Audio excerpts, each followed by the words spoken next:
Yep. Quite sure guys can hear me. Trying to go live here, guys. I'm driving the car. Yo, man. Knicks are 9 in a row, bro. 9 in a row. I got a chance to catch the game, man. I'm sorry for messing up the whole halftime crunch time thing. But I was at work and stuff, so I can't be like Sliz. I don't know how Sliz gets away with that shit. Every time Sliz does a podcast, he's in full scrubs with baby juice all over his fingers and everything. But it is what it is, man. So yo, the Knicks are 9 in a row. Starting the season, did you even anticipate us being in playoff contention? Aside from that, we already made that. We've been in playoff contention all year. So, the whole fact of the matter of saying that are we for real? We've been for real all year. But the thing now is the 9-game winning streak. So I invited someone to pop in here. I don't know if they're gonna come in or not. We'll see if they pop in. But one thing I want to say is that during this 9-game winning streak, it's not for the simple fact that we've been winning. It's not like we've been winning by accident. We've actually been instilling our will on teams. I never felt like every time we lost a lead that we weren't going to get it back. You know what I'm saying? I just felt like I felt like a lot of times with teams we were just toying with them. So that's just amazing to me, man. How could you go from being such a laughingstock last year to being led by Julius Randle with his spin move and stuff like that. He hasn't done a spin move all year. He's been a wizard out there leading us as far as passing. Today he didn't really pass too much. I think he had like 1 assist. But this was a testament just to really our defense, the way that we've been playing defense and stuff. But without any further ado here, let me get my guy in here. Like I said, this is my phone and shit. I had a long day, man. My day started at 2 o'clock this morning, man. I had to be at work at 4. Yeah. Let's get my man in here. Add him to the stream. What's good, man? Can you hear me? Yeah, I can hear you good. You can hear me? Yeah, I can hear you good, man. This is a whole nervous situation here, man. I never tried to do this shit on driving. Yeah. So what's your thought on this game, man? Did you get a chance to watch the whole thing? I didn't really see the first half because, like you, I was at work myself, but it was a close game. I guess the first half, the Knicks pulled away. Second half, it's like the Knicks. It seems like the Knicks always turn up their defense in the second half. Yeah. So I like that. I think remember before last year, third quarter was crucial for us because we used to always come out lackadaisical in the third quarter. And it seems like, and then in crunch time, we always used to have bad turnovers. When Fizdale was the coach, it seems like this year, second half, the Knicks come out more focused. I don't know what Tom Thibodeau will be telling them at halftime, but they seem to come out more hungrier in the second half. Did you feel like we had the lead was like in danger? Did you feel like we were in danger of losing this game at any point? No, not at all, because I know this year is just like they instill so much confidence. The coach still much confidence in the team, and the team is still confidence in the fans now. And the fans expect us to, at least come back, even if we lose them by a lot. We expect a dogfight at the end of the game, no matter what, So, yeah, man, I think the Knicks and the Knicks fans have a lot of confidence in their team this year. We feel like we could beat any team, and we could be in any game this year. No doubt about it, man. If you just look at Toronto's box score, like I said, I'm looking, with like my eyes all over the place right now. But I mean, Siakam had 26, Van Fleet had 27, and Onobi, he had 27. So if I told you that, like, you would never know that you would never think that the Knicks had a chance to win that game. Right. I'm gonna be honest with you. There's sometimes I don't like the way the Knicks play defense. It's like they suck in a lot when people drive to the rim, and they seem like they always seem to be like a step too far away from the 3-point shooters. You understand what I'm saying? And a lot of times I be thinking like, why are they playing defense? So it's like they giving up the three. It's like they giving up the three, and I'm just worried that if a really hot team plays us, then we could get blown out. But it don't seem to be happening unless they switch up their defense in the last 2 to 3 minutes. Maybe that's what it is. Maybe they played defense like that for the first 3 quarters. but then in crunch time they switch up their whole defensive scheme. Yeah. Well, with the thing with that always scares me too. But the thing with the Knicks defense is that, we're forcing guys to shoot 3-pointers that we want them to shoot. Right. And they're not necessarily shooting rhythm threes. A lot of Mm-hmm. times they are, man, but they're working so hard just to get open. Having to fight through our defense. That when they do finally get a 3-point shot, it's more like a anxiety three. Right. They're getting a lot of anxiety looks at the three. But I mean, good 3-point shooting teams are going to take advantage of that every once in a Yeah. while. But I guess they figured, whoever feel like they're gonna get hot, let them get hot. But we can live with that. Right. But I mean, we let all their guys score 27. They all scored 27 points. Yeah, that was 26, crazy. 27, and 27. Yeah, And then we locked down everybody else. Right. Yeah, like you said, Siakam, Anobi, Van Fleet. Like, yeah, if you would have told me that day 3 had 27, I would have told you the Knicks lost that game, that we was getting killed by their 3 main guys. But like, they're not even their 3 main guys because Kyle Lowry only scored 4 points though. Even though they had how Kyle Lowry only scored 4 points, I don't, so that was good defense to, lock him down. He's really the heart and soul of their team, really, Kyle Lowry. Yeah, definitely. The other kid too that they got from Portland, they locked him down pretty much too. He wasn't able to get. Gary Trent. Yeah, Gary Trent. Yeah. These are all guys that we're supposed to be trying to get in the offseason. Gary Trent, Lowry, all these different guys that a lot of people are saying that we need to focus on them to get them on the Knicks, and the Knicks are just locking those guys up. Right. Yeah, man. It was a good game, man. So that's 9 in a row for the Knicks. I know the Knicks fans are very excited right now. I'm excited, man. Like, how far do you think this could go, man? We got who's up next on Monday? Who we playing next on Monday? Well, I have no idea. I'm short. I'm short with my technology right now. Okay, so I'll do all the technology for you. All right. So Monday we playing the Phoenix Suns. Okay, Phoenix. All right. Well, that's a team too, man. That they're point guard heavy. Are they? Is everybody healthy? Is Booker healthy? Yeah, I think Booker is healthy. Okay. Yeah. No, they're a good team, but like I said, the one thing that always keep us in the game, like I think you were saying earlier, is the defense. Like, no matter how good a team is, like we're still we're number 3 now as far as defense in the NBA. Yeah. On paper. Yeah. So I think once you have defense, you always have a chance to be in the game. So there's no team, that's really gonna dominate us like that. If we do beat the Suns, that would be number 10. And I think we should be able to beat the Bulls and the Rockets. So then you got 10, 11, 12. I think we could go for 12 in a row, man. What you think, man? Yo, I want to sweep the rest of the season. How about that? You know what I'm saying? As a competitor, you want to win every single game. You don't want to say, "Oh, we're gonna lose that game. We're gonna lose that game." Like, right. You never say that, man. You know what I'm saying? So exactly. I want to win all these games. But truthfully, like, we play a team like Phoenix. That's another thing too. Like, a lot of fans are saying, "Oh man, we got a hard schedule at the end." I'm looking at the schedule. What's so hard about the schedule coming up? Like, we got Denver, they got the Clippers and they got the Suns. Okay, who else? Oh, the Lakers too. Who else is really there that's gonna kill us? We play the Grizzlies after the Rockets. That could be 13 in a row. yeah, definitely. And then like a team like the Suns, I'm not really afraid of because they're similar to Toronto. They're similar to all the teams in the NBA. Yeah. So like if Chris Paul goes off on us, you know what I'm saying?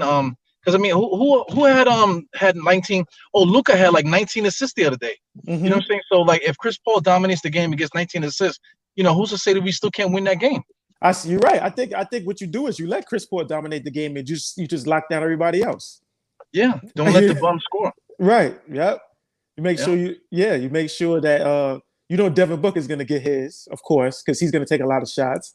But everybody else, you gotta lock them up. Besides Chris Paul and Devin Booker, you gotta make sure none of those guys, get off.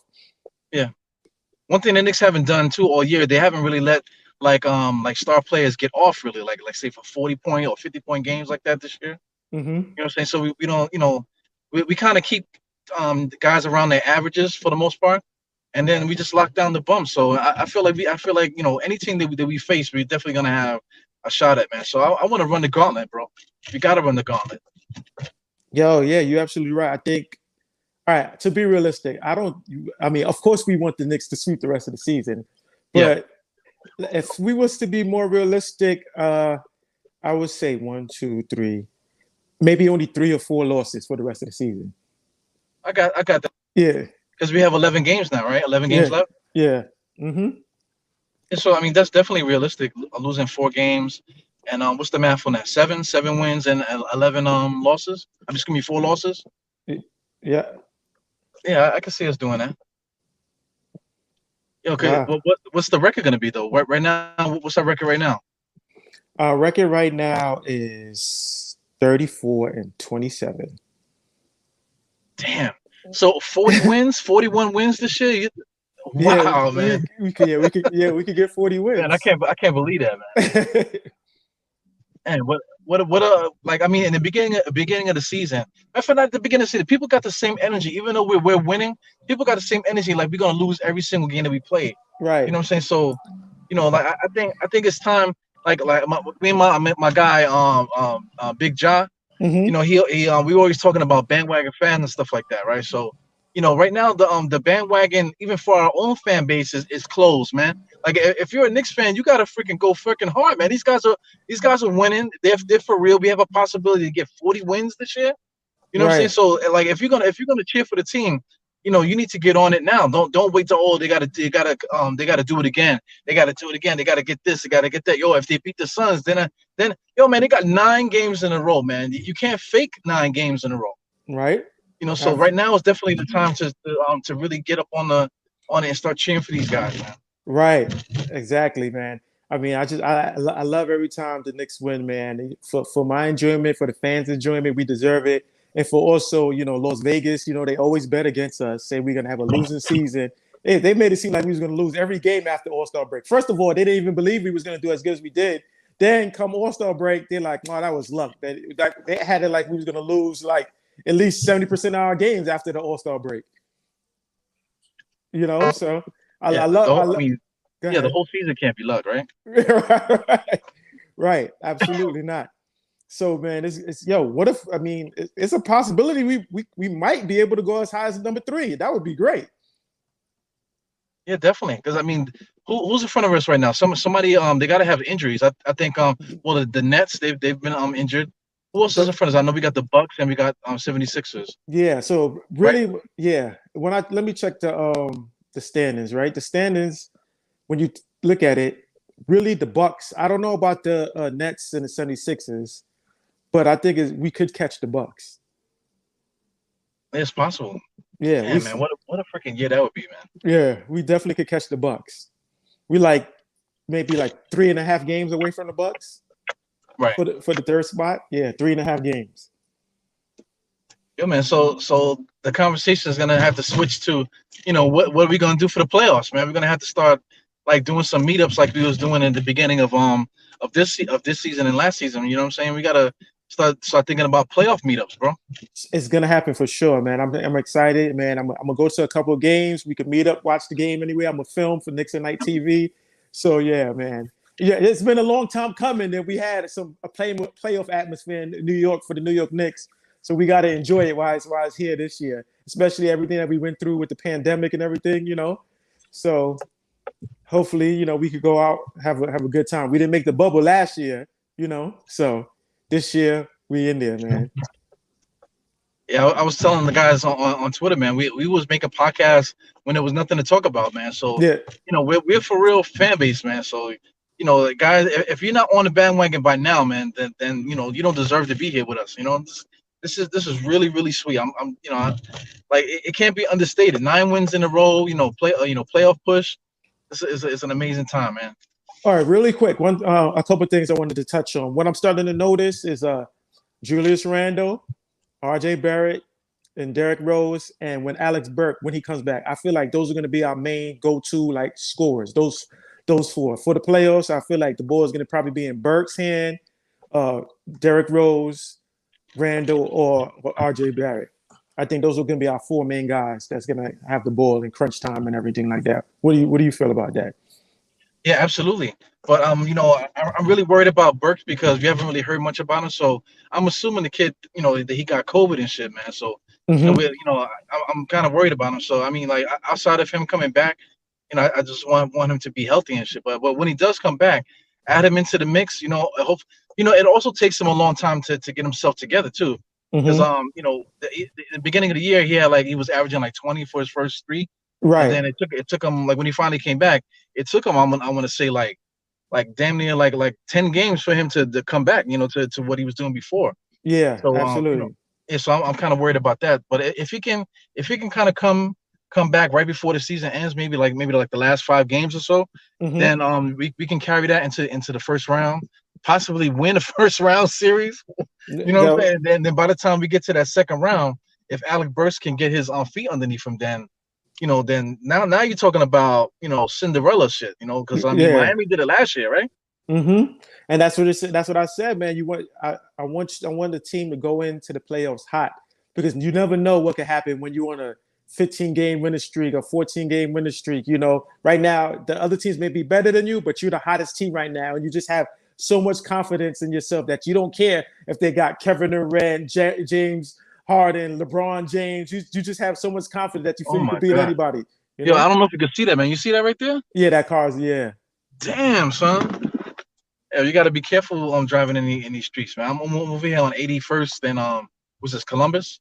So if Oh, anybody wants to roll up on me, 81st in Columbus. Oh, I know that car. That's where I delivered. All right. Matter of fact, you know what? I'm not even gonna say anything. But yeah, I work in that.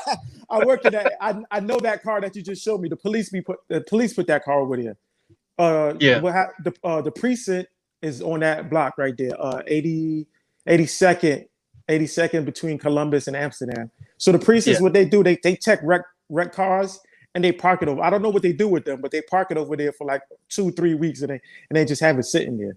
So I don't know what they usually do with them, but yeah, I know that area very well that you're in right now. yeah. It's crazy, man. Because Well, now I'm thinking about it. Your prayers up to whoever was in that vehicle, man. Hope there's no fatalities with that. It's crazy. yeah. So one thing I want to talk about that the Raptors started doing in the second half that I think we should look out for the playoffs is that did you notice you that they started double teaming Julius Randle as soon as he got the ball, like at the top of the key and on the top of the 3-point line. And Yeah, for the playoffs, you just got to watch out. Teams might try to use that strategy against the Knicks. Take the ball out of Julius Randle's hand every time he try to score. He try to ISO. So for that, Julius Randle just got to make a quicker decision. As soon as he get the ball, see the double team coming, you got to swing it really quick and cut to the basket. That's another thing. When teams like double team you, right? And then you pass the ball really quick, they turn around and they scramble to go back to find a man. So as they scrambling, you don't just pass the ball and then call for it back. You pass the ball when they turn around scrambling, you cut to the basket, you could get a wide open layup. There's a couple of ways you could attack double teams. So you could do it that way. You pass the ball, cut to the basket, and try to get it back. Or what you could do is when a double team come, right, you split right down the middle. You go between the two defenders.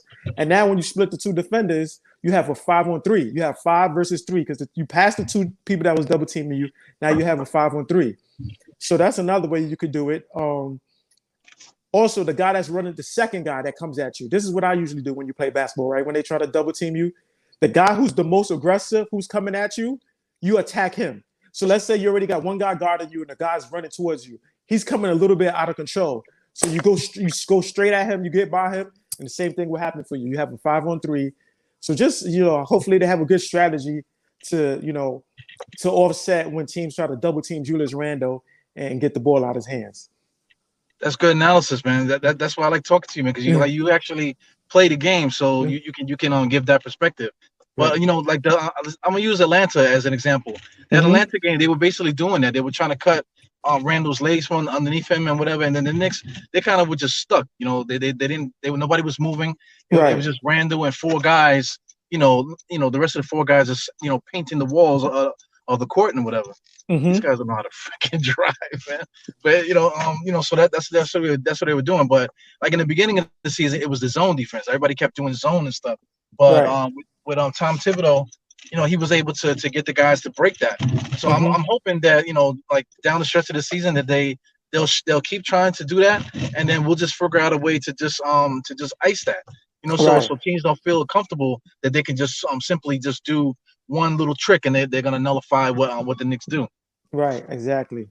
I mean, I forgot what the Knicks record is with Derrick Rose, but it seems like he's a good leader, and ever since he's been here, Julius Randle trust him, and it's kind of like he's kind of having the effect that remember when 2000 excuse me remember 2013 when Jason Kidd and Carmelo, how Jason Kidd was able to break Carmelo Anthony out of his mode and tell him when to be a decoy, when not to be a decoy, to be So I feel like this year, like Derrick Rose is kind of like taking on the Jason Kidd role, when in 2013, he's leading the team, taking the players underneath his wings, giving them guidance, and and instilling confidence in them, So hopefully, I agree with that. Hopefully Derrick Rose will be a great addition to help us, like you said, get into the second round. See, how it's crazy how our expectations worked, right? Beginning of the year, we was like 500. 500 is good. 500 is good. Hopefully we could creep into the playoffs. Maybe we could be a play-in team. Then we went from being a play-in team, like, forget that, man. We want to get the 4th seed. We want to get the 5th seed. Now we're talking about, man, we could win in the first round. We're trying to go to the second round, So expectations get higher and higher. Yeah, man. Hopefully, after we get that second round, we're gonna be like, "Yo, we're gonna win the fucking championship. we're gonna take the whole thing." You know what I'm saying? Right. You never know, anything man. is possible. With injuries, and we being the hottest team, it's possible, man. New York, we be going crazy. Even if we lose, just the fact that we got to the championship with this team will be crazy. We're missing Mitchell Robinson too, by the way.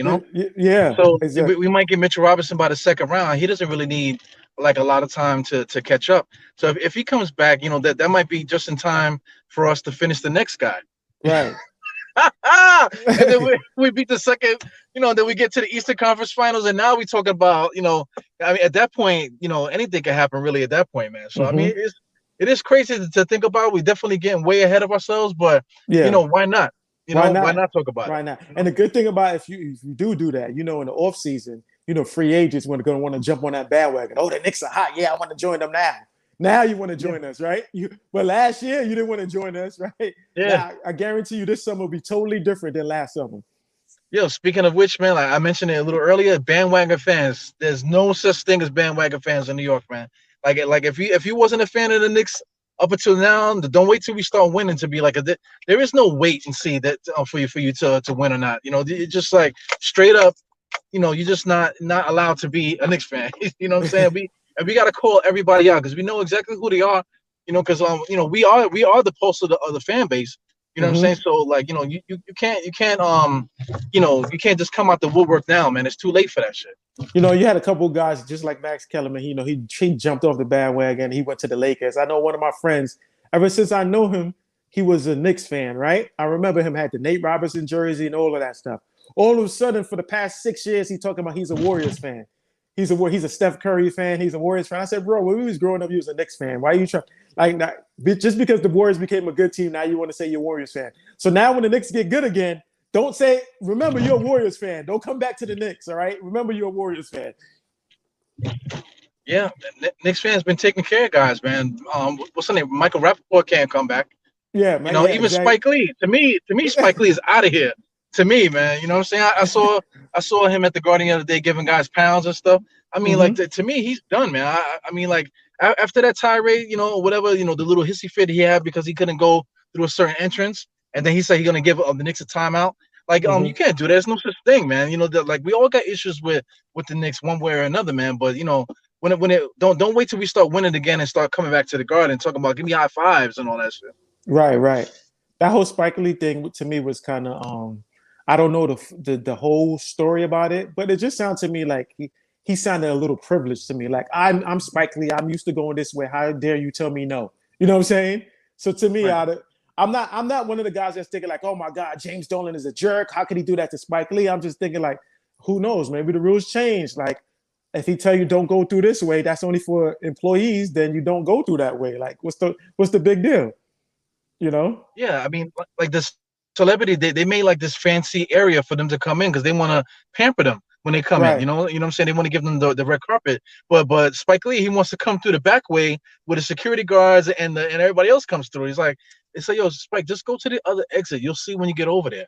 Right. You know what I'm saying? The security guards are not like, they're not doormen. They're not greeters. You know what I'm saying? They're security guards. So they're not going to greet you with like, hey, Spike, how you doing? They're going to be like, yo, Spike, just go to the other door. Right. That's their job. Yeah, but some people feel entitled. Oh, I've been here for doing this for years. How dare you? When you get stuck in your ways, people don't like change.